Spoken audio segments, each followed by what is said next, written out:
आताची सर्वात मोठी न्यूज, शपथविधी 5 डिसेंबरला, पण मुख्यमंत्री कोण? बावनकुळेंनी लपवलं पण भाजपच्या बड्या नेत्यांनी गुपित फोडलं. विधानसभा निवडणुकीत महायुतीच्या घवघवीत यशानंतर अजून महाराष्ट्रात सत्ता स्थापन झालेलं नाही. विधानसभा निवडणुकीचा निकाल शनिवारी 23 नोव्हेंबरला लागल्यापासून महाराष्ट्राचा मुख्यमंत्री कोण यावर गेल्या अनेक दिवसांपासून चर्चा सुरू आहे.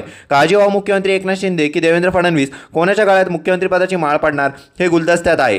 अशातच भाजप प्रदेशाध्यक्ष चंद्रशेखर बावनकुळे यांनी शपथविधी 5 डिसेंबरला आझाद मैदानावर होणार याविषयी अधिकृत घोषणा केली आहे. बावनकुळेंनी घोषणा केली, मात्र अद्यापही मुख्यमंत्री कोण या प्रश्नाचे उत्तर गुलदस्त्यात ठेवले आहे. मात्र सुधीर मुनगंटीवार यांनी हिंट दिली आहे. एकनाथ शिंदे यांना मुख्यमंत्रीपदाचा दावा सोडल्यानंतर मुख्यमंत्री भाजपचा असणार हे जवळपास निश्चित झालं होतं. 28 नोव्हेंबर रोजी दिल्लीतील केंद्रीय गृहमंत्री अमित शहा यांच्या निवासस्थानी झालेल्या बैठकीत महाराष्ट्राचा मुख्यमंत्री कोण होणार यावर शिक्कामोर्तब झाल्याची खात्रीदायक माहिती सूत्रांनी दिली आहे. दिल्लीतील बैठकीनंतर काळजीवाहू मुख्यमंत्री एकनाथ शिंदे दुसऱ्या दिवशी तब्येत ठीक नसल्याचे सांगत साताऱ्याला गेले. मुख्यमंत्री कोण होणार याबाबत अधिकृत माहिती समोर आली नाही. मात्र देवेंद्र फडणवीस यांचे नाव चर्चेत आहे. सुधीर मुनगंटीवार यांनी संकेत दिली, गटनेता म्हणून ज्याची निवड होते तोच मुख्यमंत्री होतो का या प्रश्नावर उत्तर देताना सुधीर मुनगंटीवार म्हणाले, असा नियम असतो, संसदीय समितीचा जो नेता होतो तोच मुख्यमंत्री होतो. सुधीर मुनगंटीवार म्हणाले, कोण शपथ घेणार अद्याप कोणालाच माहीत नाही, त्यावर सध्या भाष्य करणे अयोग्य आहे. मात्र त्या संदर्भात यादी तिन्ही पक्षाच्या नेत्याची यादी मंजूर होणार समोर येईल तेव्हा भाष्य करणे योग्य ठरेल.